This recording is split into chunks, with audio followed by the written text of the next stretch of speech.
हाँ जी, नमस्कार। स्वागत आप सभी का आपके अपने यूट्यूब चैनल में। आज हम दोस्तों स्टार्ट करने वाले हैं ड्राइवर भर्ती थ्योरी क्लास।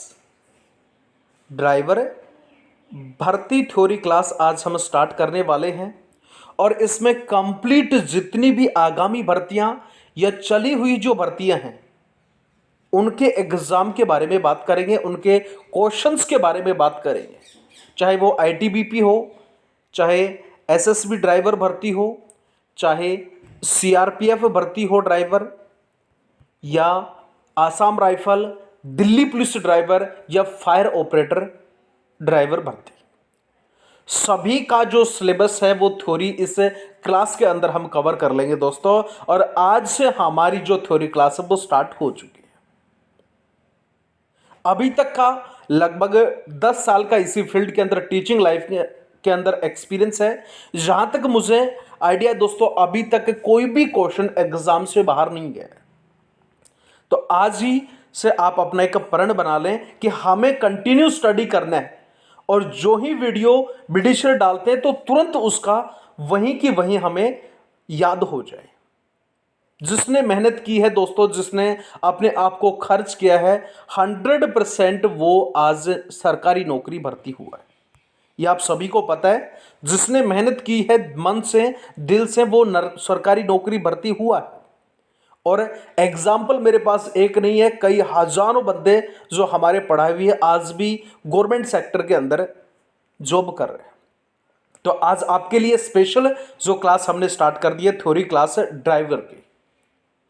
तो चैनल पर नए हैं तो एक बार सब्सक्राइब कर दें, और जो भी भर्ती का कोई नोटिफिकेशन आता है या ड्राइवर की थ्योरी क्लास जो आती है उसको कंटिन्यू स्टडी करें। 100% श्योरिटी है दोस्तों, जिस दिन एग्जाम दे करके आएंगे अपने आप कमेंट सेक्शन में आप खुद बता देंगे, हाँ सर हमारा इस ड्राइवर भर्ती के अंदर सिलेक्शन हो गया। तो आज हम स्टार्ट कर लेते हैं थ्योरी क्लास को। सबसे पहले बात कर लेते हैं मोटर। मोटर जो है वो किसे कहा जाता है, या इस शब्द से क्या होता है, अर्थ क्या बनता है। दोस्तों, मोटर गाड़ी आप सभी ने सुनी होगी। मोटर शब्द एक अंग्रेजी भाषा का शब्द है और जिसका अर्थ होता है गति देना। क्या होना? गति देना। मोटर एक अंग्रेजी वर्ड है, अंग्रेजी शब्द है जिसका अर्थ होता है किसी भी चीज को गति देना, गति देने वाला यंत्र। यानी कि वो वस्तु जो गाड़ियों यंत्रों की सहायता से चलती है उन्हें मोटर गाड़ी कहा जाता है। क्या? वो वस्तु जो गाड़ियों यंत्रों की सहायता से चलती है उसको किस नाम से? मोटर गाड़ी के नाम से जाना जाता है।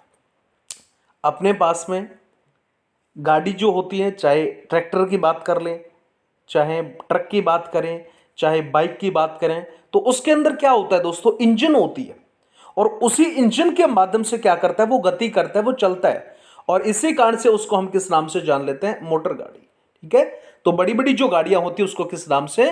मोटर गाड़ी के नाम से जाना जाता है। मोटर गाड़ी में कोई भी प्रकार हो सकती है, जैसे चाहे वो ट्रैक्टर भी हो सकता है एग्जाम्पल के तौर पे, वो एक मोटरसाइकिल भी हो सकती है, आदि की गणना भी मोटर गाड़ियों के अंतर्गत ही की जाती है।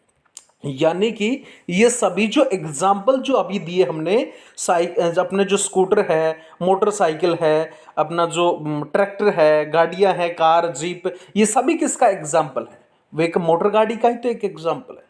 परंतु जिस प्रकार ड्राइवर शब्द मोटर गाड़ी से तात्पर्य motor car, motor truck, motor lorry, bus आदि जीप से ही समझा जाता है। लेकिन ड्राइवर की अगर हम बात कर लें तो इनको जो चलाने वाला जो होता है, इसको चलाने वाला जो होता है उसको हम किस नाम से जानते हैं? ड्राइवर के नाम से जानते हैं। चाहे वो मोटरसाइकिल को चलाने वाला हो, या फिर ट्रैक्टर को हो, जीप को हो, गाड़ी को हो, मोटर ट्रक को हो, तो ये सभी जो चलाने वाले जो होते हैं उसको हम किस नाम से जानते हैं? ड्राइवर के नाम से जाना जाता है। ठीक है। बाकायदा एक सिंपल सी लैंग्वेज में लिखा भी गया है डेफिनेशन। ड्राइवर शब्द से तात्पर्य जमीन पर चलने वाली किसी भी गाड़ी को, चाहे जो गाड़ी जो हो सकती है, कार भी हो सकती है, बस, बाइक, स्कूटर आदि को नियंत्रण ढंग से चलाना क्या कहलाता है? ड्राइवर। ड्राइवर शब्द से तात्पर्य अर्थ होता है दोस्तों कि जमीन पे चलने वाली किसी भी गाड़ी को एक नियंत्रण ढंग से चलाना, वो क्या कहलाता है? ड्राइवर कहलाता है। चाहे कार हो, बस हो, बाइक हो, स्कूटर हो, तो उसको चलाने वाला क्या कहलाता है? ड्राइवर कहलाता है। अब बात कर लेते हैं एक जो ड्राइवर होता है उसके संचालन विधि, कि जब भी उस गाड़ी को वो चलाता है तो उसके संचालन विधि किस प्रकार की होनी चाहिए, कौन कौन सी बातों को ध्यान में रखना चाहिए, एक परफेक्ट ड्राइवर किसको कहा जाता है, वो चीज यहां पे सबसे पहले आ जाती है। तो स्टार्ट करते हैं। सफल मोटर ड्राइवर बनने के लिए उसके नियंत्रण उपकरणों का उपयोग और बाजार की भीड़ भाड़ से बिना टकराए गाड़ी चलाना ही काफी नहीं होता। हालांकि बहुत सारे क्या सोचते हैं कि एक परफेक्ट ड्राइवर कौन होता है? सभी उपकरणों का नियंत्रण बनाना, भीड़ भाड़ इलाके के अंदर बिना टकराए गाड़ी को चलाना, यही काफी नहीं होता दोस्तों। ड्राइवर एक अच्छे ड्राइवर की योग्यता होती है कि वो अच्छे तरीके से गाड़ी चलाए, अच्छी एवरेज दे, अच्छे तरीके से उसका मेंटेनेंस को ध्यान में रखें, सभी उपकरणों की जानकारी उसके अंदर होनी चाहिए और एक परफेक्ट तरीके से वो एक ड्राइविंग करे। तो सभी प्रकार के गुण जिसमें होते हैं ना, उसी को हम एक परफेक्ट ड्राइवर बोलते हैं। ये नहीं किसी भीड़ भाड़ इलाके में उसने ठीक से गाड़ी चला ली तो उसको हम ड्राइवर बोल देते हैं, वो एक परफेक्ट ड्राइवर नहीं होता मेरे दोस्त। उसके बाद बात करते हैं प्रथम योग्यता, तो एक आधे घंटे में ही प्राप्त की जाती है। हालांकि जो प्रथम योग्यता है ड्राइवर की, वो 1 से आधे घंटे में हम प्राप्त कर सकते हैं, लेकिन एक दक्ष ड्राइवर की यही पहचान है कि वो सभी प्रकार के मार्गों पर औसत उच्चतम रफ्तार से अपनी और जनता की सुरक्षा का पूर्णतः ध्यान रखते हुए गाड़ी को चलाए और उसे प्रकार से संभाले। एक परफेक्ट ड्राइवर वो होता है दोस्तों जिसको सभी प्रकार के मार्गों पर औसत उच्चतम रफ्तार से गाड़ी को चलाए, यानी कि एक फिक्स इसी रफ्तार से चलाए। मुझे 50 की स्पीड से चलाना है तो कंटिन्यू वो 50 की स्पीड पे चलाए। सभी जनता की सुरक्षा को ध्यान में रखे, सभी मार्गों के जितने भी जो रोड साइन होते हैं उनको ध्यान में रखे, सभी रोड जो ट्रैफिक रूल्स होते हैं उनको फॉलो करने वाला होना चाहिए। तो वो उसको हम क्या बोलते हैं कि परफेक्ट ड्राइवर बोलते हैं। उसके बाद और कौन कौन सी एक परफेक्ट ड्राइवर के अंदर विशेषताएं होनी चाहिए? उसमें घिसाई, टूट फूट, पेट्रोल आदि का खर्च न्यूनतम हो, तो यह गुण निरंतर अभ्यास से ही प्राप्त होता है। अब ये परफेक्ट ड्राइवर की फिर यहीं पे आ जाती है कि परफेक्ट ड्राइवर वो होता है जो गाड़ी के टायरों को कम घिसे, टूट फूट कम हो, पेट्रोल आदि का खर्च न्यूनतम हो, और यह निरंतर अभ्यास से ही प्राप्त होता है। यह नहीं कि आधे 1 घंटे में गाड़ी चलानी ठीक ठाक से तो वो एक परफेक्ट ड्राइवर होता है। दोस्तों कई दिनों तक अभ्यास करना होता है, निरंतर प्रैक्टिस करनी होती है, उसके बाद में एक परफेक्ट ड्राइवर तैयार होता है। ड्राइवर को अपनी गाड़ी की चौड़ाई का सही से ज्ञान होना आवश्यक है। जब भी हम किसी भी गाड़ी को चलाते हैं या कोई भी ड्राइविंग टेस्ट होता है हमारा, तो उस दौरान हमें यह पता होना चाहिए कि हमारी गाड़ी की जो चौड़ाई है वास्तविक में कितनी है। कहीं हम किसी रोड सिग्नल को तो नहीं तोड़ पा रहे हैं, तो इसलिए इस गाड़ी के बारे में हमें सभी लंबाई चौड़ाई के बारे में इंफॉर्मेशन जानकारी होनी आवश्यक है, जिससे वह गाड़ी को बिना किसी चीज से टकराए न्यूनतम स्थान से निकाल ले जा सके। और इनके बारे में पता इसलिए करना चाहिए ताकि हमारा जब भी चाहे रोड इसमें जो ड्राइवर टेस्ट होता है उसकी बात कर लें, चाहे या फिर जब भी हम गाड़ी चलाते हैं उस दौरान अगर गाड़ी की हमें चौड़ाई लंबाई के बारे में इंफॉर्मेशन जानकारी अच्छे से है तो ना तो हम उसको बैक दे रिवर्स करते टाइम में किसी भी प्रकार से दिक्कत आएगी, और ना ही आराम से आगे की साइड में चलेंगे तो दिक्कत आएगी। तो इस कारण से हमें सभी प्रकार की जो जानकारियां हैं वो गाड़ी की लंबाई चौड़ाई ऊंचाई इनके बारे में पता होना जरूरी। अगर इनके बारे में पता होगा तो बिना टकराए आप आराम से लेकर के गाड़ी को जा सकते हैं।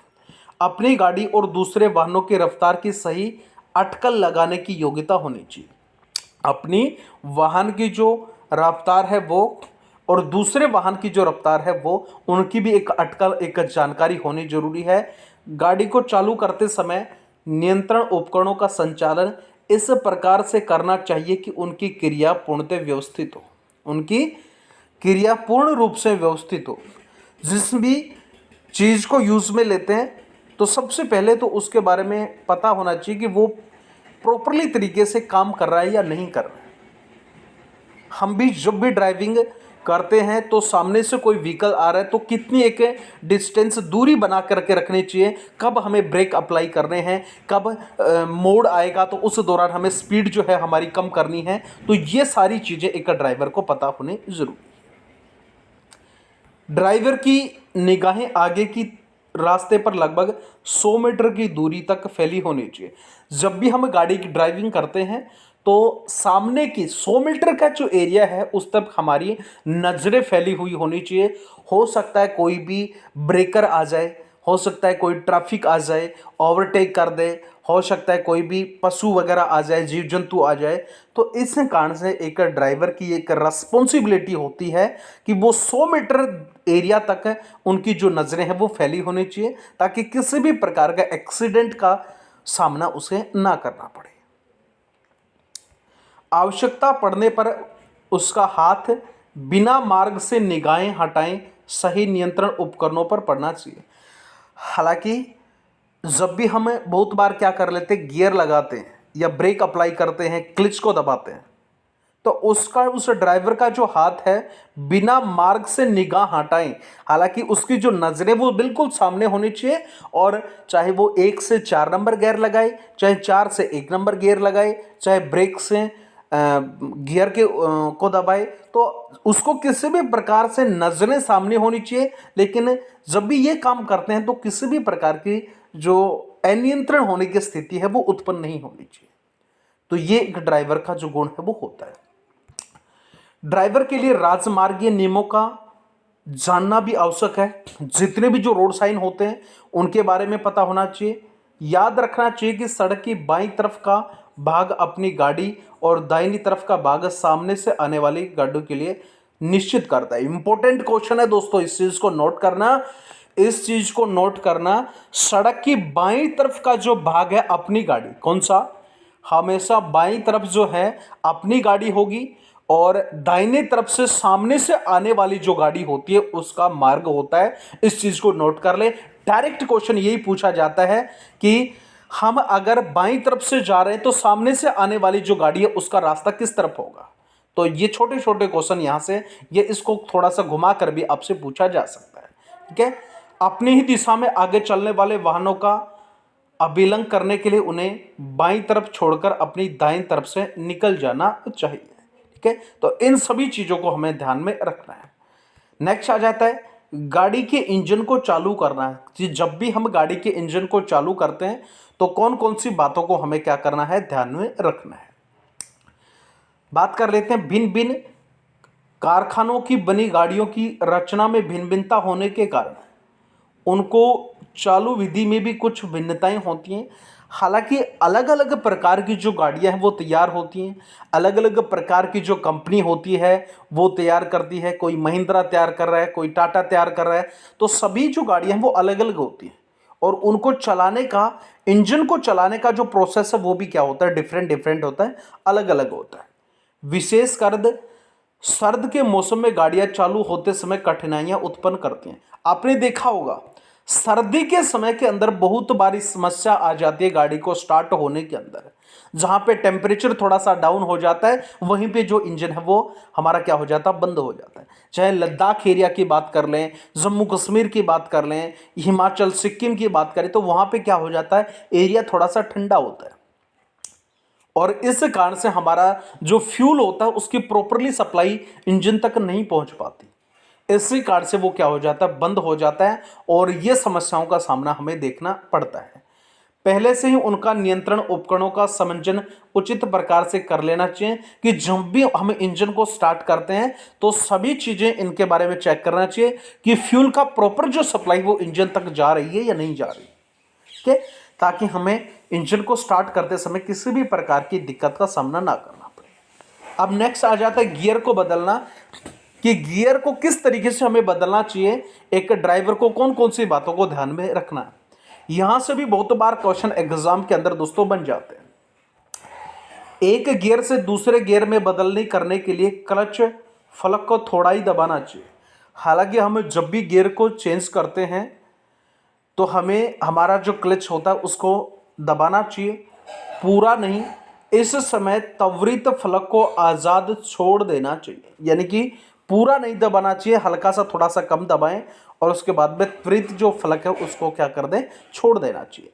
गियर लीवर को एक क्षण के लिए तट स्थिति में रखकर उन्हें स्थिति में सरका देना चाहिए, यानी कि जब भी हम गियर लगाते हैं, चाहे 1 से 4, 4 से 1, 1 से 4 या फिर हम 4 से 1 नंबर गियर लगाते हैं, तो डायरेक्ट क्या करते हैं अधिकतर ड्राइवर, सीधा 1 नंबर से 4 नंबर पे ठोक देते हैं। ऐसा नहीं करना मेरे भाई। सबसे पहले क्या करेंगे, उसको गियर 4 नंबर गियर में चल रहा है, 3 नंबर में लेके आना है या 2 नंबर में, तो सबसे पहले उसको न्यूट्रल करेंगे और कुछ क्षण के लिए न्यूट्रल करने के बाद में 3 नंबर, 2 नंबर या फिर जिसमें भी हम लगाएंगे वो लगाने का काम हम करना चाहिए। तो ये इंपॉर्टेंट क्वेश्चन है, ये बहुत ही इंपॉर्टेंट क्वेश्चन है। जब भी हम गियर को चेंज करते हैं तो हमें क्या करना चाहिए, हल्का सा कुछ समय के लिए न्यूट्रल करना चाहिए और उसके बाद में नेक्स्ट अगला गियर लगाना चाहिए। इंजन पहले ही जितना चक्कर लगाने लगे, गाड़ी को अधिक ऊंचे गियर पर लगाने के लिए उसे उचित रफ्तार देते हुए उपयुक्त प्रक्रिया दोहरानी चाहिए। यानी कि जो गाड़ियां होती हैं पहले जितना ही चक्कर राउंड लगाना चाहिए, तो उसके हिसाब से हमें गियर जो है सेट करना चाहिए, ताकि प्रॉपर उसी रफ्तार के अंदर अगर उसको लेकर के आएंगे तो स्पीड में भी किसी भी प्रकार की दिक्कत नहीं होगी, चाहे हम चढ़ाई के अंदर काम कर रहे हैं या फिर ढलान के अंदर उतरने का काम कर रहे हैं उस दौरान। सभी प्रक्रियाएं दोहराई जानी चाहिए। इसमें अंतर केवल यही होगा कि गियर लीवर को तटस्थ स्थिति में कुछ अधिक क्षणों तक रखना होता है। गियर की ऊंची अथवा नीची स्थिति में बदलने के लिए उक्त तटस्थित अवस्था में प्रत्येक गाड़ी के लिए भिन्न भिन्न हुआ करती है। यानी कि हर एक जो गाड़ी होती है उसका न्यूट्रल का जो प्रोसेस होता है वो अलग अलग होता है। एक बार जब गाड़ी ऊंचे गियर में के लिए भिन्न हुआ करती है, एक बार जब गाड़ी उच्च गियर के लिए लगा दी जाती है। यानी कि कुछ एक गाड़ियां ऐसी होती हैं जिनको सीधा ना तो जो है 1 से 4 नंबर गियर के ऊपर अप्लाई कर सकते हैं, और कुछ एक ऐसी गाड़ियां होती है जिसको ना तो 4 नंबर से 1 नंबर पे अप्लाई कर सकते हैं। तो इन सभी चीज़ों के ऊपर हमें क्या करना है, ध्यान रखना है। तब इस प्रकार की स्थिति उत्पन्न हो जाती है तो रफ्तार में परिवर्तन अवरोधी द्वारा की जाती है। ठीक है, तो रफ्तार के अंदर भी हमें दिक्कत जो है वो हो जाती है। गाड़ी के गियर को हमेशा पूरा क्लच दबाकर ही बदलना चाहिए। यानी कि अगर ये क्वेश्चन एग्जाम के अंदर आ जाता है कि जब भी हमें गाड़ी को चलाना है तो कौन कौन सी बातों को ध्यान में रखना है, सबसे पहले गाड़ी का जो क्लच है वो प्रॉपर तरीके से दबाना चाहिए।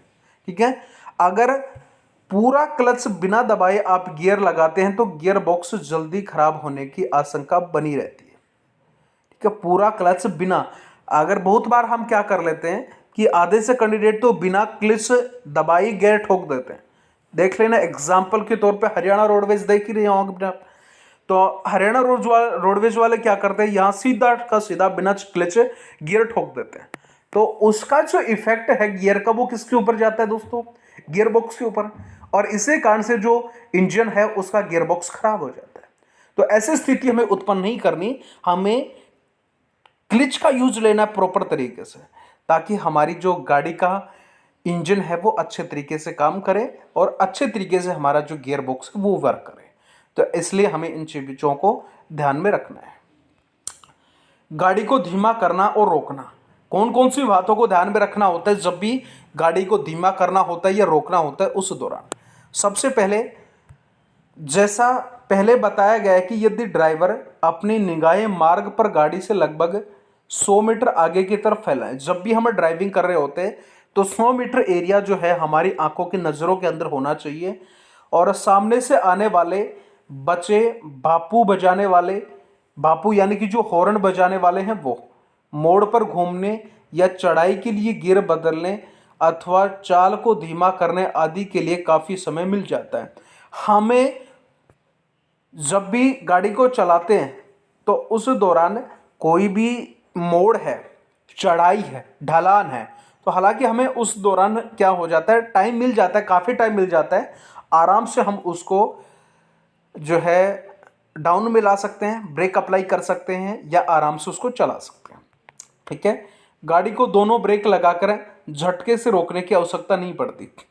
कभी भी अगर आप प्रॉपर तरीके से एक लिमिट स्पीड के अंदर गाड़ी चला रहे हैं ना, तो किसी भी प्रकार की ब्रेक अप्लाई करके झटका से रोकने की गाड़ी को आवश्यकता नहीं पड़ेगी।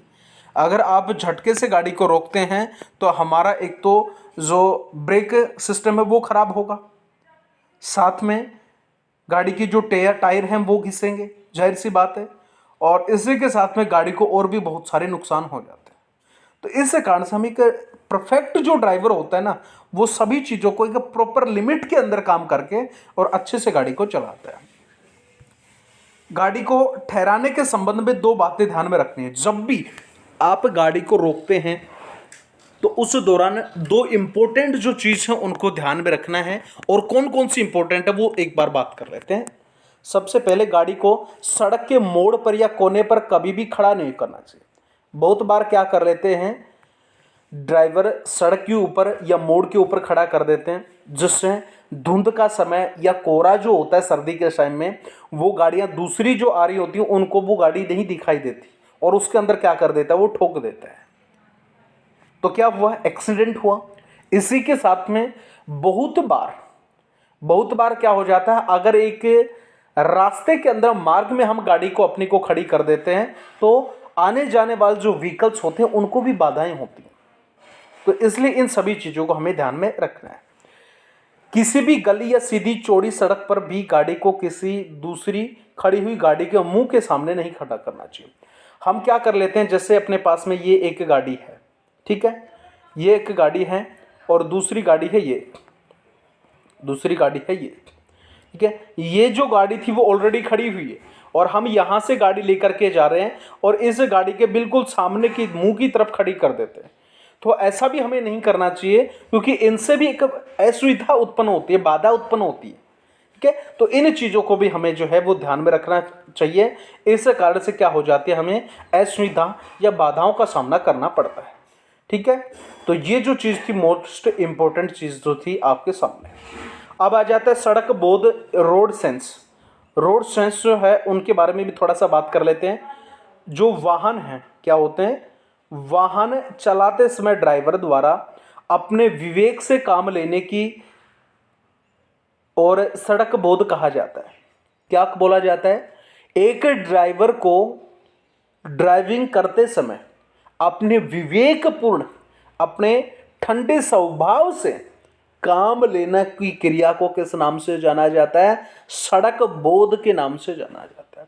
बहुत बार ऐसी परिस्थितियां आ जाती हैं, एक दूसरी गाड़ी जो है वो स्पीड से ओवरटेक कर रही है, तो एक विवेकपूर्ण स्थिति के अंदर एक ड्राइवर काम कर रहा है तो अपने आप को वो बचा लेता है। एक सामने से गाड़ी जो ओवर स्पीड के अंदर आ रही है, अगर हम अपने विवेक के कारण काम कर रहे हैं, अपने विवेक से उस गाड़ी को चला रहे हैं, तो हम उसको एक एक्सीडेंट होने से रोक सकते हैं। तो इसको हम बोल सकते हैं विनम्रता से, विवेकपूर्ण तरीके से काम करने की जो क्रिया होती है एक ड्राइवर की, उसको क्या बोला जाता है, सड़क बोध या रोड सेंस के नाम से जाना जाता है। अब हमें कौन कौन सी मुख्य जो बातें होती हैं उनको ध्यान में रखना है, उसके बारे में बात कर लेते हैं। सबसे पहले, सड़क पर अपने वाहन को सदैव बाईं तरफ रखें। जब भी आप गाड़ी चलाते हैं, हमेशा ड्राइवर अपनी बाईं तरफ अपने व्हीकल्स को, अपने साधन को रखना चाहिए। ऐसे सड़क जिस पर दोनों तरफ से वाहन गुजर रहे हों, और ऐसे वाहन या ऐसे जो सड़क होते हैं, क्या होता है, बहुत बार कुछ एक इस तरीके का सड़क होता है, ठीक है। अब यहाँ से भी हमारा एक व्हीकल जा रहा है वो सामने की तरफ, और यहाँ से एक जो व्हीकल है वो दूसरा यहाँ इस साइड में जा रहा है। तो ऐसे सिचुएशन में हमें क्या करना होता है, जब भी दोनों तरफ व्हीकल जा रहे होते हैं तो अपने सामने से आने वाले वाहनों को पूरी जगह देनी चाहिए। अगर एक ही सड़क है जिसपे वापस भी आ रहे हैं, जा भी रहे हैं, तो ऐसे सिचुएशन के अंदर हमें क्या करना चाहिए, अपने व्हीकल्स को रोक लेना चाहिए और सामने से आने वाला जो व्हीकल है, जो चाहे ट्रक है, बस है, गाड़ी है, उसको क्या करना चाहिए, रास्ता देना चाहिए। उसके बाद आ जाता है सड़क पर अपने वाहनों को गुजरने के लिए पर्याप्त जगह मुहैया कराएं। जब भी गाड़ी को चलाते हैं तो उस दौरान वाहनों को पर्याप्त जो जगह है वो होनी चाहिए, ताकि आराम से हम उस रास्ते के अंदर ड्राइविंग कर सकें। सड़क के बीचों बीच न चलाएं। कभी भी गाड़ी को सड़क के बीच में नहीं चलाना। बड़े वाहनों को उधर से गुजरने का मौका दें। बीच से कोई भी बड़े जो वाहन होते हैं उनको कोशिश करें बीच से गुजरने का मौका दें। अगर एक से तरीके से विवेकपूर्ण स्थिति से काम करेंगे तो कभी भी किसी भी प्रकार का रोड एक्सीडेंट का सामना आपको नहीं करना पड़ेगा। यदि आपको सिग्नल से दाईं या बाईं तरफ मुड़ना हो, सिग्नल से दाईं तरफ मुड़ना है या फिर बाईं तरफ, जैसे अपने पास में ये गाड़ी है, ठीक है, ये अपने पास में क्या है, एक गाड़ी है, ठीक है, और हमें क्या करना है, अपने बाईं तरफ मुड़ना है। तो कौन कौन सी बातों को ध्यान में रखना है, हमें बाईं या दाईं तरफ मुड़ना हो तो सिग्नल तक पहुंचने से पहले ही अपनी साइड ले। जब भी सिग्नल के ऊपर पहुंचते हैं अपनी साइड लेनी चाहिए और साइड जो इंडिकेटर है उसको देना चाहिए। चाहे बाईं तरफ है तो बाईं वाला, दाईं तरफ है तो दाईं वाला जो इंडिकेटर है वो देना चाहिए, ताकि पीछे से जो आने वाले व्हीकल्स होते हैं उनको पता लग जाए कि ये बाईं तरफ व्हीकल मुड़ेगा या फिर दाईं तरफ। इस दौरान आपके पीछे से आ रहे वाहन जिन्हें निकलना है उन्हें मौका दें, और इसमें ये पीछे से आने वाले जो व्हीकल्स होते हैं उनको मौका मिल जाता है, आराम से वो निकल जाते हैं और इस तरीके से वो रोड एक्सीडेंट होने से बच जाता है। सड़क क्षेत्र आगे विद्यालय, अस्पताल आदि हैं तो ऐसे निर्देश को देख करके अपने वाहन की गति को कम कर दें। बहुत बार क्या हो जाता है, जब भी हम गाड़ी को चलाते हैं तो रास्ते के ऊपर कोई हॉस्पिटल है, कोई स्कूल है, तो ऐसी सिचुएशन के अंदर हमें वाहन को स्पीड को कंट्रोल करना चाहिए। हो सकता है कोई छोटा बच्चा उस स्कूल से होते हुए रास्ते से रोड के ऊपर से निकल रहा हो, या कोई हॉस्पिटल है, कोई पेशेंट निकल रहा हो, तो ऐसे में हमें एक स्पीड लिमिट स्पीड के अंदर जो है वो काम करना चाहिए। ऐसे स्थान को पार करने के बाद अपनी पूर्ण स्थिति में आ सकते हैं। और जब भी आप यहाँ से निकल जाते हैं हॉस्पिटल से या फिर स्कूल से, विद्यालय से, तो उसके बाद में अपनी जो स्पीड है, लिमिट स्पीड है, उसके अंदर गाड़ी को आप चला सकते हैं। सड़क पर यदि आपको किसी तरफ मुड़ना हो तो वाहन के इंडिकेटर को ऑन करना ना भूलें। मोस्ट इंपॉर्टेंट चीज है, जब भी आप गाड़ी को चलाते हैं तो जिस भी साइड में मुड़ना हो, दाएं तरफ मुड़ना हो तो दायां इंडिकेटर, बाएं तरफ मुड़ना हो तो बायां इंडिकेटर। ये डीएसएसबी फायर ऑपरेटर 2019 के अंदर क्वेश्चन पूछा गया था भाई, इसको नोट करना। इंडिकेटर देने के बाद में अपने पीछे के देखें और फिर वाहन को मोड़ें। पीछे की साइड में देखना है हमें और फिर उसके बाद में वाहनों को जो है हमें क्या करना है, मोड़ना है। क्वेश्चन यहीं से बनता है, यही छोटे छोटे जो क्वेश्चन हैं वो यहीं से एग्जाम के अंदर बन जाते हैं। सिग्नल पर रुकने के बाद में ज्यादा ट्रैफिक होने के कारण बेवजह हॉर्न न बजाएं। बहुत बार आपने देखा होगा बहुत सारे ड्राइवर क्या करते हैं, जबरदस्ती पों पों पों, हालांकि बेवजह ही एक हॉर्न बजाने का काम करते हैं। इससे क्या होता है, एक तो पोल्यूशन तो होता ही है, ठीक है, साउंड पोल्यूशन तो हो रहा है, ध्वनि प्रदूषण हो रहा है, और इसके साथ में दूसरे जो लोग हैं उनको असुविधा जो होती है वो भी, उसका भी सामना जो है उनको करना पड़ता है। ठीक है, दोपहिया वाहन चलाते वक्त हेलमेट का प्रयोग अवश्य करें। जब भी आप दोपहिया वाहन चला रहे हैं तो हमेशा हेलमेट का प्रयोग करें। यदि आपके साथ वाहन पर कोई और भी हो तो कोशिश करें कि वो भी हेलमेट पहने हुए होना चाहिए। अगर कोई दूसरा व्यक्ति है आपके साथ बैठा हुआ तो कोशिश करें आप उसको भी क्या कर दें, जो है हेलमेट देने की कोशिश करें। कि दोस्तों जिंदगी केवल चालक की ही नहीं जरूरी होती है, केवल चालक की ही जरूरी नहीं होती जिंदगी, हर एक व्यक्ति की लाइफ को बचाना हमारी एक रिस्पॉन्सिबिलिटी बनती है, कि चालक की जो एक दायित्व बनता है। तो इसलिए जब भी गाड़ी चलाते हैं तो पीछे बैठने वाला जो भी व्यक्ति होता है उसको भी कोशिश करें हेलमेट प्रोवाइड करवाए। सड़क पर किसी भी बड़े वाहन जैसे ट्रक है, बस आदि है, उसको ठीक पीछे से वाहन ना लगाएं। बहुत बार क्या कर लेते हैं हम, ट्रक है, बस है या कोई भी बड़ी गाड़ी है तो उसके पीछे गाड़ी को दौड़ाने का काम करते हैं। तो ऐसा कभी नहीं करना चाहिए, क्योंकि अगर हो सकता है उस बड़ी गाड़ी के आगे कोई भी एक्सीडेंट हो गया तो वो ब्रेक अप्लाई करेगा, जाहिर सी बात, और वो ब्रेक अप्लाई करेगा तो अपनी गाड़ी भी जाहिर सी बात उसमें ठुकेगी, तो क्या हुआ, हमारा नुकसान ही तो हुआ ना। तो ऐसी स्थिति हमें कभी भी नहीं करना चाहिए दोस्तों। जब भी हम वाहन चलाते तो एक उचित दूरी बनाए रखना चाहिए। मोस्ट इंपॉर्टेंट चीज है, जब भी आप किसी भी वाहन के पीछे गाड़ी चलाते हैं तो क्या करना चाहिए, उचित दूरी बनाए रखना चाहिए। क्वेश्चन बन जाता है, यह भी क्वेश्चन बहुत बार एग्जाम में पूछा गया है। ट्रैफिक सिग्नल पर सबसे आगे रहने के चक्कर में कभी भी जेब्रा क्रॉसिंग पर अपने वाहन को ना रोके। बहुत बार क्या कर लेते हैं, एक होड़ मच जाती है, मैं उससे आगे, मैं उससे आगे, और ऐसी स्थिति के अंदर हम क्या कर लेते हैं, जेब्रा क्रॉसिंग के ऊपर वाहन को रोक लेते हैं। और ऐसे से पैदल चलने वाले जो यात्री होते हैं दोस्तों, उनको नुकसान होता है, उनको समस्या का सामना करना पड़ता है। ठीक है, तो इसलिए हमें ऐसी स्थिति उत्पन्न नहीं होनी चाहिए। सड़क के किनारे बेवजह अपने वाहन को पार्क न करें। कभी भी अपने वाहन को बेवजह सड़क के किनारे खड़ा नहीं करना चाहिए। कोशिश करें आसपास के पार्किंग एरिया के बारे में पता होना चाहिए। कोशिश करना चाहिए आसपास में कोई एरिया में पार्किंग है तो उसको वहां पे खड़ा करें, अन्यथा एक उचित रोड से दूरी के ऊपर जो है अपने वाहन को खड़ा कर सकते हैं। वाहन को पार्क करें और यातायात पुलिस और अपने आप खुद दोनों को असुविधा होने से बचाएं। ऐसे से अपने आप को होने वाली असुविधा और जो ट्रैफिक होती है, ट्रैफिक पुलिस होती है, उनको जो असुविधा का जो खेद का सामना करना पड़ता है, उनसे हमें क्या करना चाहिए, बचना चाहिए। सिग्नल पर सदैव हरी लाइट जलने का इंतजार कर रहे हैं और कभी भी लाइट ऑन होने से पहले आगे बढ़ने की कोशिश न करें। डायरेक्ट क्वेश्चन आ जाता है, जब भी हरी लाइट ऑन होती है तो क्या करना चाहिए, अपने वाहन को क्या कर लेना चाहिए, बढ़ा लेना चाहिए। क्वेश्चन यहीं पे बन जाता है। तो जब भी सिग्नल लाइट के ऊपर हरी लाइट जलती है तो आराम से अपना इंतजार करना चाहिए और लाइट ऑन होने से पहले अपनी जो आगे है वो बढ़ाने की कोशिश न करें। ठीक है, अगली जो लाइट होती है उसको ऑन होने से पहले अपनी गाड़ी को ना बढ़ाएं। सिग्नल पर अपने वाहन को स्विच ऑन ऑफ कर दें। जब भी सिग्नल के ऊपर गाड़ी को खड़े करते हैं तो स्विच को ऑफ कर दें, जिससे ईंधन और वायु प्रदूषण दोनों की बचत होती है। इससे क्या होता है, एक तो अपना जो फ्यूल होता है वो बचा, साथ में वायु प्रदूषण है वो उसकी बचत होती है। तो इस चीज़ को हमें क्या करना है, ध्यान में रखना है। सड़क पर किसी भी प्रकार के स्टंट आदि करने की कतई कोशिश ना करें। बहुत बार देखा होगा आपने, बहुत सारे लोग क्या कर रहे थे, गाड़ी बाइक चला रहे हैं तो स्टंट करते हैं, गाड़ी चला रहे हैं तो उसको स्टंट करते हैं।